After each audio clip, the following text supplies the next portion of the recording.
some reason lose me, then come out and come back in again. We're live. Hey, there we are. Sorry, folks, we've just had a little technical hitch. Good morning, good afternoon, good evening, ladies and gentlemen, wherever you may be in the world. I'm Sarah Jane, and welcome to Gift of Healing TV. And I apologize for the delay in this. I have no idea what happened. Never had that happen before. Anyway, I am delighted to have with me today Gayle Nowak. Gayle, thank you so much for joining us. Thank you for having me. I'm really excited to have this conversation today, Sarah. Let me the topic of our program this evening is healing shame, silence, and invisibility. And I think both Gayle and I can totally resonate with that, as I'm sure many of you can. But let me introduce you to Gayle properly first. Gayle Nowak is a visibility sage, certified sourced TM, retreat master, and speaker on business, self-leadership, and transformation. As the creator of Sage Sensations TM retreats, she facilitates self-healing, energy shifts, and heart leadership that support New Earth leaders in making their magic more visible. Gayle leads private and small group retreats that guide clients as they open their hearts, own their power, and fully express their true self in a world that teaches us to be fake. She has honed her marketing and business expertise through more than 25 years of experience as journalist, copywriter, public relations director, and transformational coach. She's also been developing her gifts as an empath, intuitive, and spiritual healer since childhood. It's the combination of these pragmatic and esoteric skills that support clients in clearing visibility blocks and creating soul-aligned marketing as they rise into new levels of visibility and expand their impact. Gayle, thank you so much for joining us today. Thank you. Okay. Thanks for the beautiful introduction. Well, it's amazing how much I think all of us have done. And the only time we ever get to realize it is when we actually hear it. We're going to start. Let you sort of share, please, a little bit about your story, how you come to do what you do, and why this, our particular topic this evening, is so important to you. Yeah, thank you for inviting me to share a little bit about my experiences and my story around this and my journey around visibility. And as you mentioned, I am a visibility coach. And so for me, visibility, a lot of times when I'm talking about it, has to do with business. And I talk about it through the lens of business in the sense of getting known and getting exposure and getting clients. And it's also so much more than that. I've seen this through my own experiences. I've seen this through the experiences of my clients, that really visibility is an invitation, and I would say sometimes an initiation to heal the wound of self. And there's so many of us in the world today who have either felt or still feel unworthy and flawed and like we don't belong. And it's often because our true self, our true nature, our true essence was rejected, neglected, stifled by others in some way in the past. And usually in childhood, I've also seen, in working with my clients, and it's been my own experience as well, that this has shown up in past lives or has been an ancestral pattern that shows up. And that was certainly the case for me. I learned early on that it seemed like other people's needs were mattered more. They were more important than mine. I learned that it felt safer for me to keep things bottled up inside. I learned to be really hyper vigilant, both emotionally and physically.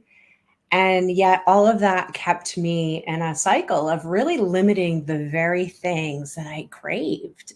Um, really deep, rich connections and nurturing relationships and opportunities to live into whatever was happened to be calling my soul at any given time. And this really started, I was born into kind of that environment. And I think I really started to come to a head when I was 9 years old, and I made a promise to be silent. I was growing up in a dysfunctional environment, an unhealthy, abusive family, and that really hit me directly at age 9 in the form of sexual abuse. And later, as I did my inner work, I recognized emotional abuse and neglect as well. And so when that experience, when the sexual abuse started to happen, I kept my mouth shut.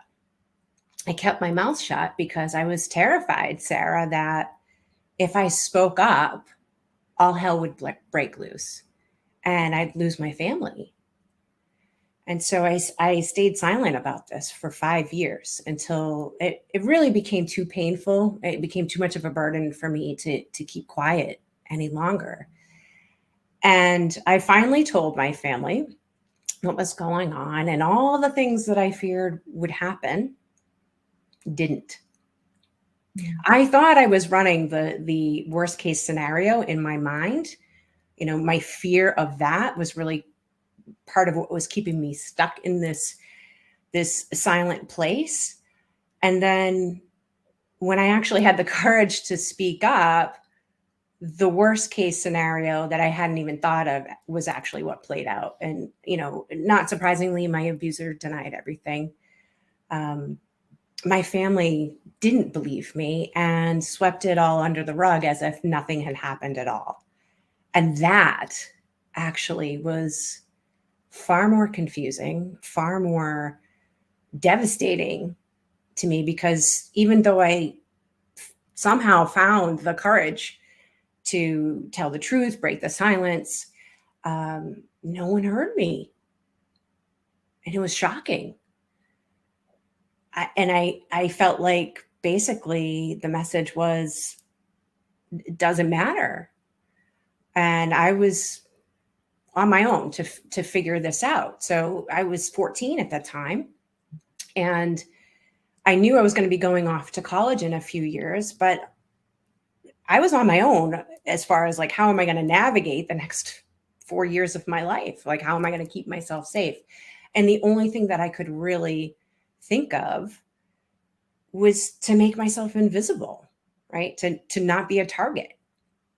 And that actually worked for me on some levels. The abuse ended, but of course the trauma from it all was very much alive. I didn't receive the support that I needed to even deal with that, to even understand that it was trauma. And so I had this survival pattern of hiding out and holding back and, not advocating for my feelings and my needs and what was true for me in order to stay safe. But that's how I learned to be in the world. And that continued into adulthood. I didn't really start to see how that was hindering me until after I started my business in 2013. And that, even though I, had a career prior to that in communications and journalism and marketing and public relations, a fairly visible career, right?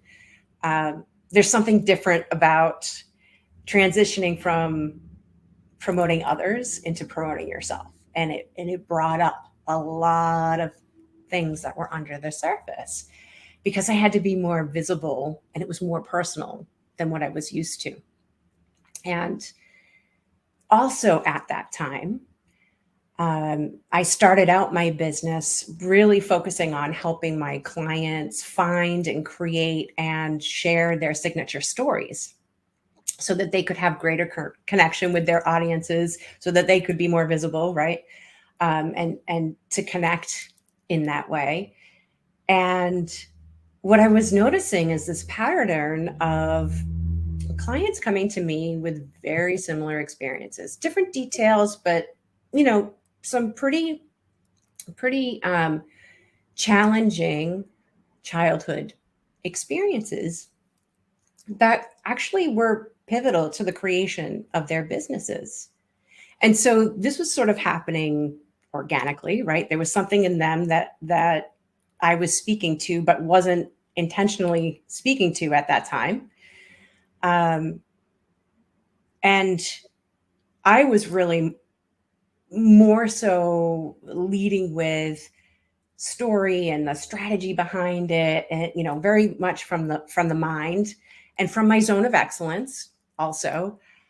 And then we'd get behind closed doors, we'd get into our a workshop or a one-on-one session, and then all that inner work would start to unfold. But I wasn't talking about it. And often people would get in the room with me and they would tell me things and they would say, I've never told anybody this. And we would work through those places because they would have shame about certain aspects of their story. And so we would work through that, and we would develop like these beautiful marketing assets, story and messaging, and speaker materials and PR materials. And some of my clients would then not use them. So they would invest the time and the energy and the money into creating these things that were very powerful and foundational to their business, but then they wouldn't necessarily use them. And I was like, what's happening here? We're like, what's going on here? And also at that time, I was about 2 years into my business. I was really frustrated and with my own results, and curious about what I was witnessing, this pattern I was witnessing with my clients, with these really deep personal stories, and then also the fact that they weren't sharing them. And lo and behold, that's exactly what I was doing, was that I had this really deep personal story that I wasn't sharing. I was certainly sharing all kinds of stories, but not the story. And part of that is because, number one, I couldn't make sense of it. I had a knowing that it was important to share it. But number one, I was terrified. I was definitely terrified. And number two, I just couldn't make sense of it. I was like, I don't understand how this is actually relevant. And so I just kept kind of like brushing it aside, even though I kept hearing this voice, like, tell your story, tell your story. And I was like, no, not that story. And so instead, I relied on all my old coping mechanisms, right? And so I'm a recovering overachiever. And one of my go-to coping mechanisms is working really hard to make things happen. And so this is, I share this because it's a really nuanced point, because I actually looked quite visible within my own visibility, my own invisibility, because I was doing all the things. I was networking. I was doing the social media, the books, running, the Facebook groups and LinkedIn groups and the Facebook ads and like all of it. I was doing all of it, right? Because for me, like, I love marketing. I know there's a lot of people out there who don't, and that was really my zone of excellence. So that was like easy for me. And yet I wasn't getting the results. And I was like, what? Okay. So there's a lot of things happening here that I'm noticing. And like this my ability to set goals and get things done, and that's worked for me before, but it's not working for me now. Like, what's going on? And the reality was that all I could see is my maxed out credit cards, uh, the monthly revenue roller coaster, the mixed results with the clients, and my confidence was really tanking because I was like, wait a minute, I'm supposed to be good at marketing, but what's happening with my business? Like, that would indicate that I'm not, right? And so, Sara, maybe you and perhaps those who are tuning in can think of a time in your own life when you wanted something different than what you were experiencing, yet you weren't able to reach it without letting go of the old ways of being or the old patterns that had worked for you in the past. And that's really what was starting to come up for me with my business. And it reminds me of Carl Jung, the quote from Carl Jung that you may be familiar with. Some watching may be familiar with it too. Until you make the unconscious conscious, it will direct your life and you'll continue to call it fate. And so I think I was having one of those moments, right? I was learning that I couldn't think, do, or spend my way or learn my way to a different outcome. And so I share that because what I discovered is that really, in order to heal shame and silence and invisibility, and really any other wound that's keeping us from who we truly are as a soul, is that we have to go within and we have to sit with our discomfort and we have to listen to our heart and that quiet voice that we want to ignore. And I really I wish I could say, oh, I heard the voice and I acted right away. No, I did everything else I possibly could think of until that was the only thing left. I resisted telling that story for as long as I could because it really, the thought of exposing that part of myself and the worry about what people would think of me literally made me sick to my stomach. It made me sick to my stomach. And yet I could not, I was at an impasse and I couldn't walk away. Luckily, I look at this now, I'm like, oh, it's a good thing. Like I actually couldn't walk away without trying. So I ultimately decided to publicly share this story in an email campaign for one of my offerings at the time. And all the same things, all the stuff got triggered, right? Like all the same worries came rushing right back to the surface as they did from when I was 9 years old. You know, what if it's too much? Like, what if it's too disturbing? What if it hurts someone? What if I offend somebody? What if they think I'm lying? I don't want people to feel bad for me. And maybe those who are watching can relate to those thoughts and those feelings.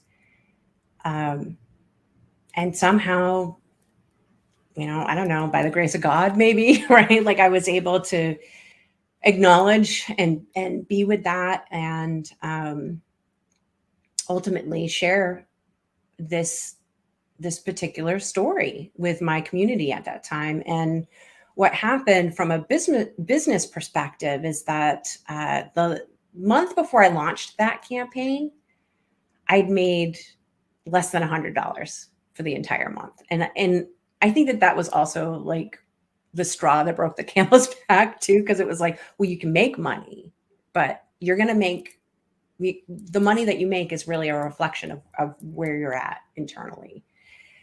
And so within 3 weeks of sharing that campaign that included my story, I signed on 3 new clients. I made more than $7,800 in sales, which at that time was the most and the fastest money I'd ever made in my business.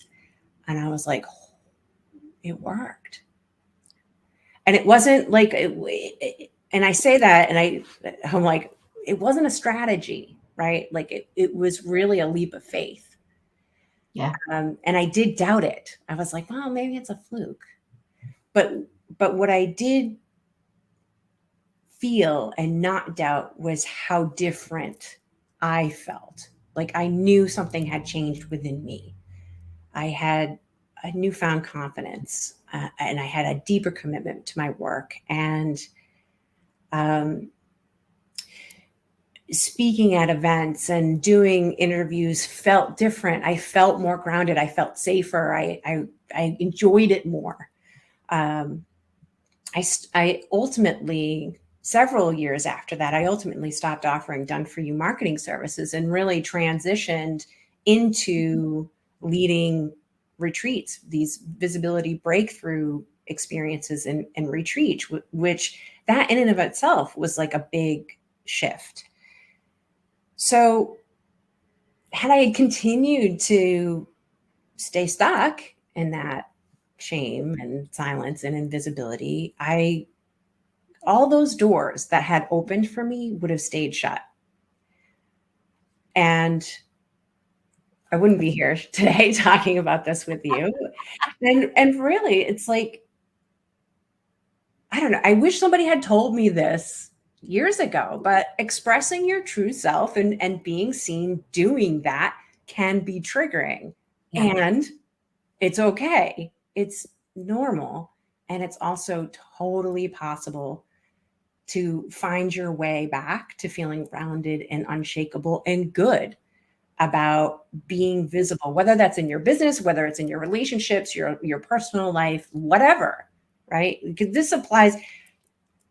I learned this lesson through my business, but I saw how this impacted me personally in my relationship. So whatever it is, whatever the catalyst is for you, it applies, right? When you've healed those false beliefs that you're not worthy, that you're not lovable, you can actually feel good about speaking up and claiming space. You can reconcile with those parts of yourself that you want to maybe bury. You can actually see and hear and love yourself first, regardless of how others see and hear and love you back or not, right? And so, had I not had that experience, had I not said yes to taking that journey for myself, I wouldn't be able to sit with my clients in their depths, right? And really see them, sit with them there, but also see them as whole and empowered and guide them into their next level of not just their visibility, but their humanity and their divinity too. And I think it's very important, isn't it, to realize that when we share our story, we empower others to share theirs. Yeah. If we're not prepared to share our story, and these days I can share my story almost with a smile. You know, I am very aware of the reaction of everybody. It's in an audience or whatever. I am very aware of the reaction because of what I went through. Very different to yours and a much younger age. But oh boy, it left me feeling unwanted, unloved, not good enough. Yes, you put me in a room full of people. How can I sink into the floor? Can I sink into the wall? Absolutely, the invisibility thing. Get it 100%. When we share our story, as you are aware, people connect with you because it's somebody understands. We may not have gone through exactly the same thing. And it's not necessarily the story of what happened, so much the story of how it left us feeling, how we lived our lives because of it. Because that, I think, is where the true, you really do understand why I feel unloved, why I feel unworthy, why I keep quiet, why I just want to sink and not be seen. All of those things and why we have so much difficulty in fulfilling our own lives. But something came to me. I was thinking about it earlier. And for those of us as insecure as I was, and and I know it sounds really strange to say that I was, but I was. And I worked in retail for many years. And there was one sort of job I'd actually just resigned, having been there for a number of years.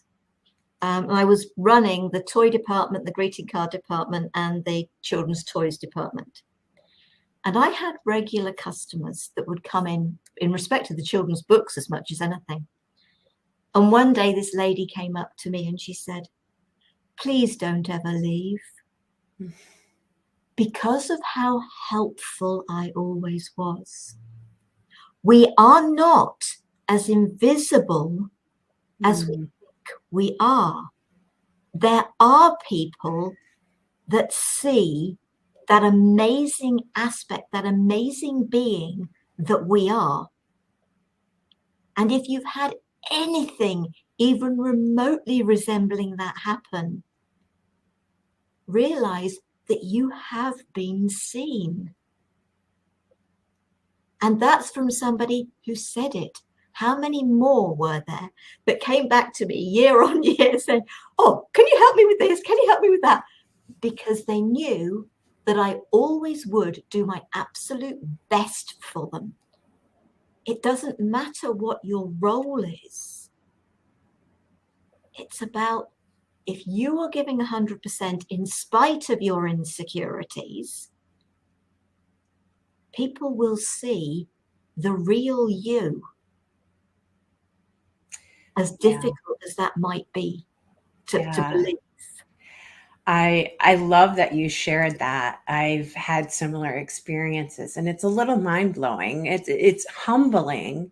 Yeah. I remember I've had it happen a few times, and you're right. Like, how many people don't actually come back and reflect back to you, and so grateful to those who have, because often when I don't know if this has been your experience, Sara, but there have been times where those messages, those reflections have come to me exactly at the perfect moment, like exactly when I'm questioning, like, am I even doing the right thing? Am I on the right path? I had it happen to me maybe a few weeks ago.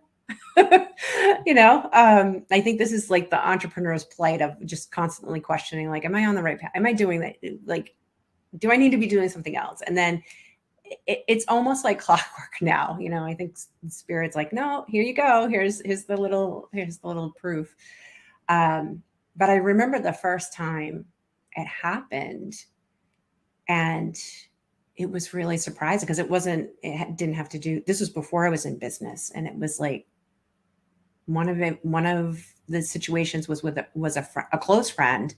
And another one was just, somebody I had gone to school with, but we weren't that close. And so it is a really humbling experience to hear from somebody else, "I see you.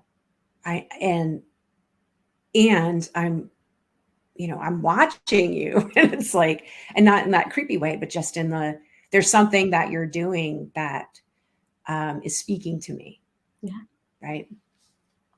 Yeah. Yeah.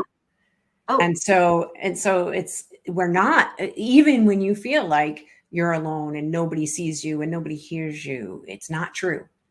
Yeah. It's not true. And it's not true at all. And sharing our story is a major thing. It really is. But it's also, as I said, I think we had the conversation just before we started. I see these quotes about sort of don't revisit your past. And you and I both agree. There are times to view your past. Be aware of what happened. For me, because of the way I work, it's very much a matter of visiting and being with my younger self. at the time that something happened. As I said, mine really went back to being a baby. And it's not about living in the past. It's being about being aware of your past.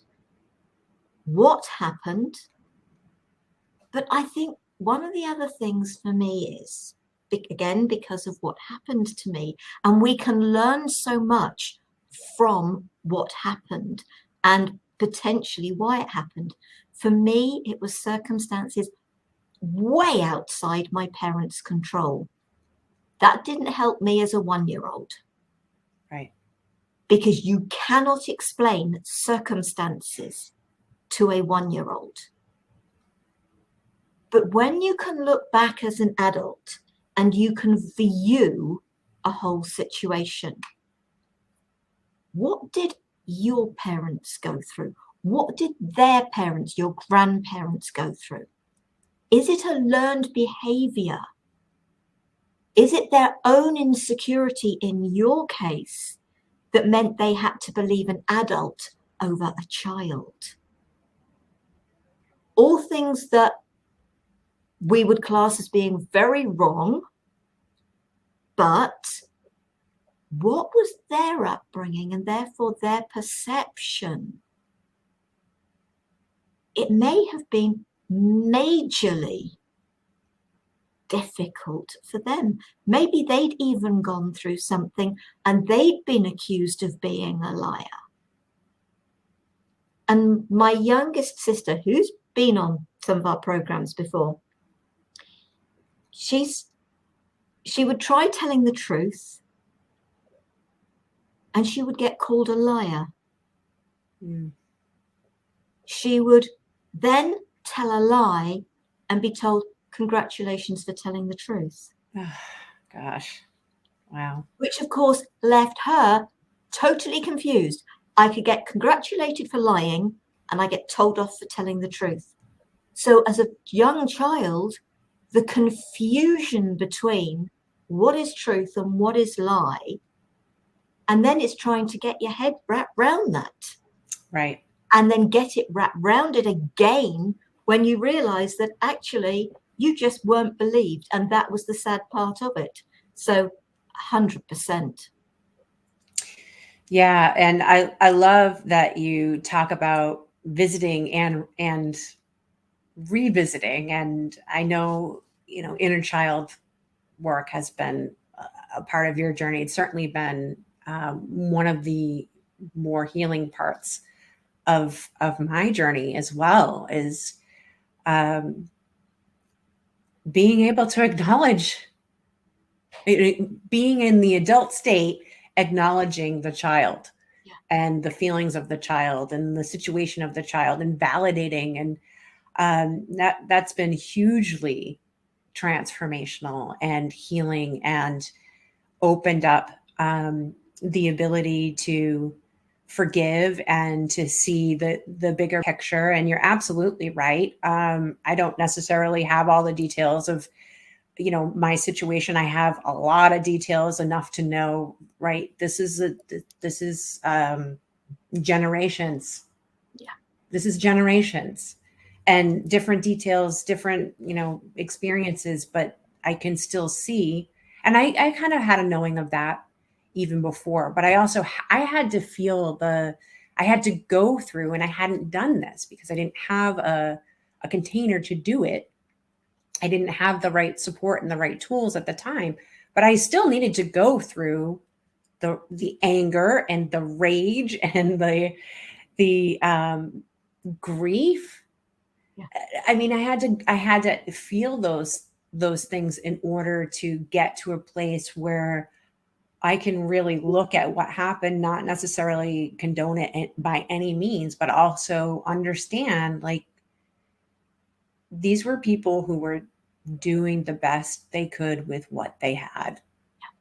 And I know in my heart of hearts that they love me in their way.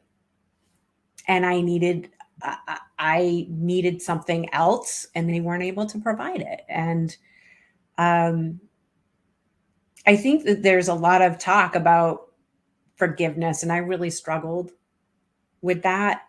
But I found through, um, I needed some of this I could do on my own, and some of this I really needed support. I needed to work with coaches, I needed to work with healers, and I needed to be in those kinds of containers where I was seen and I was heard and I was validated. It's such an important part of any healing journey, whatever the details are. And um, it wasn't until I had that experience and that level of sport that I was really able to see, like, I have a choice. You know, I can continue to identify as the victim in this story, and this isn't a judgment. This, I don't want anybody to get tripped up on the word victim, right? Like, because sometimes we're legit victimized, right? I don't have to identify and live that out. I actually have the choice to learn from. We were talking about this beforehand, right? To learn from it, to leverage it, and to let it go. Yeah. And it does sometimes take a while to get to that point. But you get to that point by being able to really face, but also have compassion for yourself, and ultimately compassion for the other people involved. Yeah. Yeah. Yeah. Yes. Forgiveness. And I think a lot of people think, oh, I've got to forgive them. And a lot of people's reaction is, I have to forgive them. No, you don't. The most important person for you to forgive is yourself. Yeah. For going through things for as long as you did. Yeah. I mean, that was definitely, oh my gosh, when I really started to sit down with things, I was like, I can't. Like, oh my God, why didn't I do, you know? And so that will come up. Those thoughts will come up, and you know, it's like, it's okay that they come up. And at the same time, it's like, just recognize that you, whether you were a child or not, you're an adult, like, you were doing the best you could with a situation that was probably largely out of your control. I think what we could genuinely say, especially when it's in childhood, it is out of your control. Right. And the younger you are when something happens, it absolutely is out of your control, because you haven't learned enough about life to know that you can say no. And I think that's one of the big problems, isn't it, in life? Especially as women, we are taught to say yes. Everybody has to come before us, as you were saying right at the beginning of this, you know, sort of, we don't come anywhere on the list. It's not a matter of we come bottom of the list.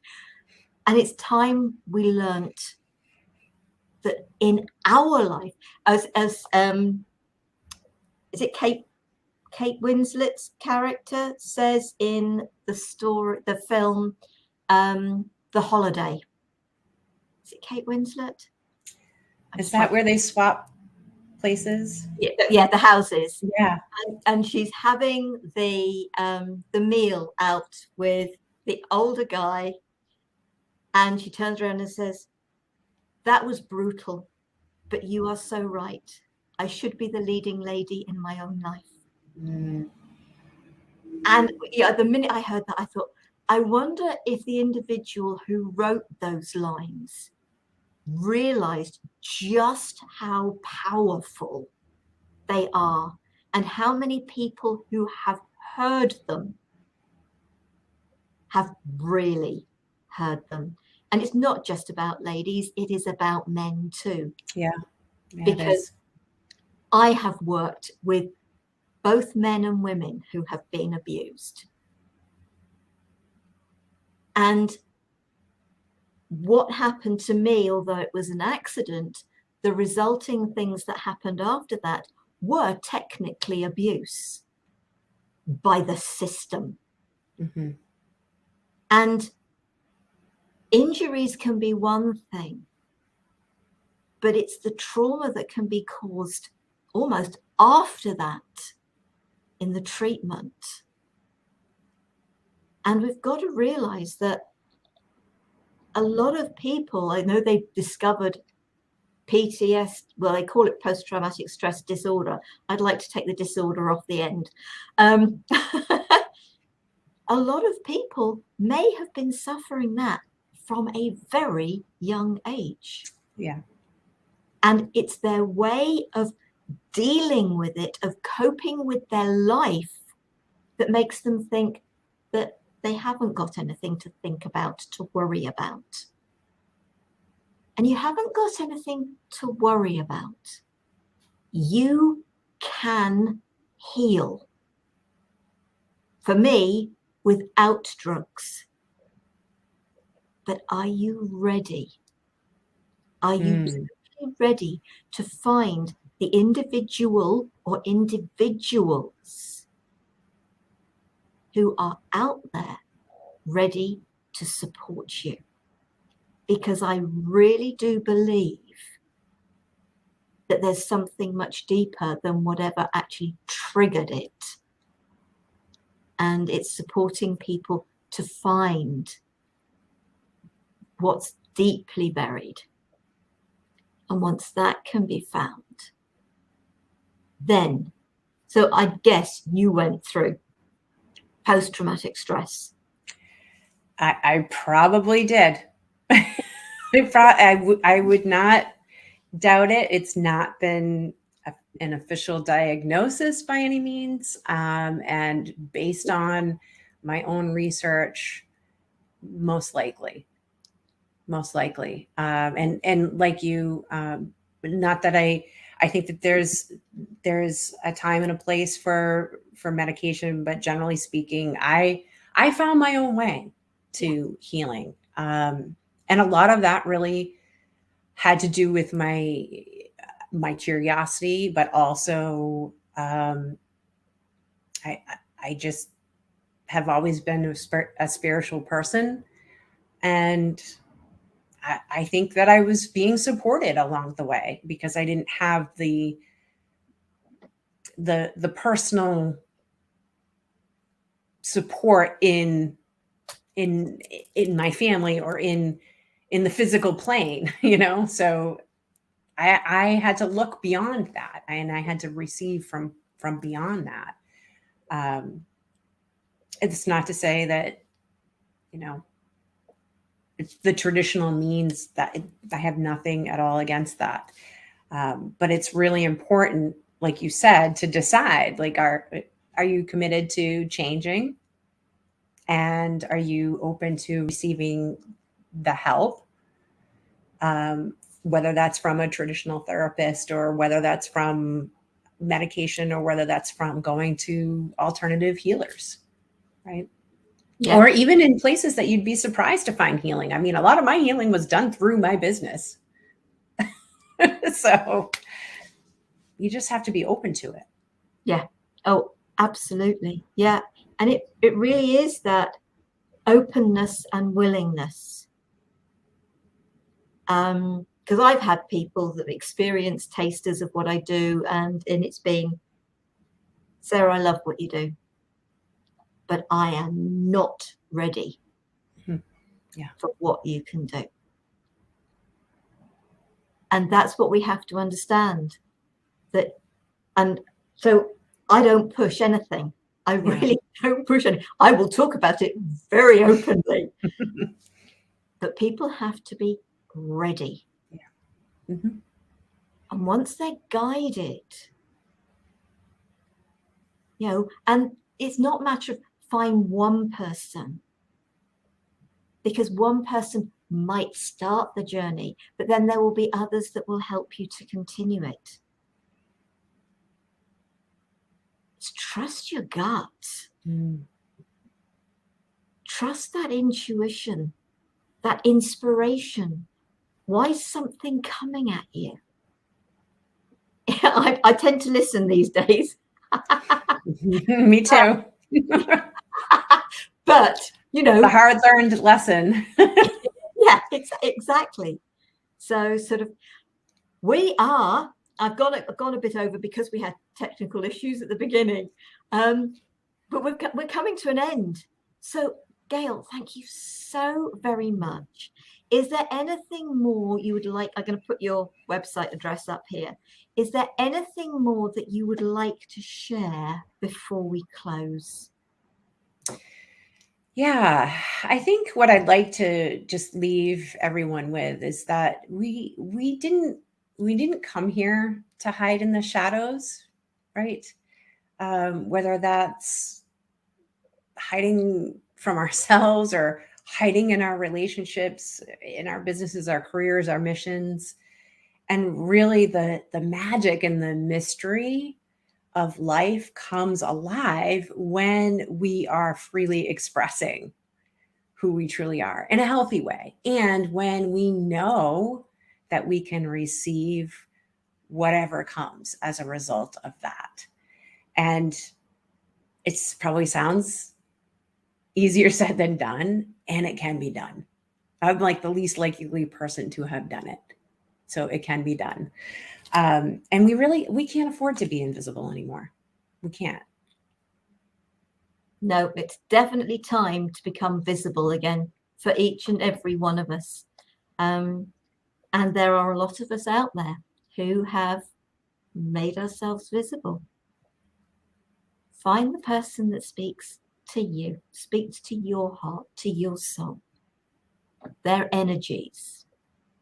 That's the most important thing.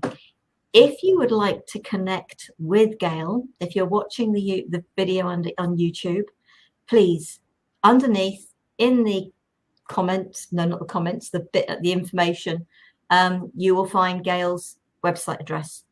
Please do feel free to connect with her. You can also put comments under there. I should receive notification of comments, and I will let Gayle know so that she can respond to you. But if it's something you want to ask me, then please ask me as well. Or if it's both of us, we'll both answer you.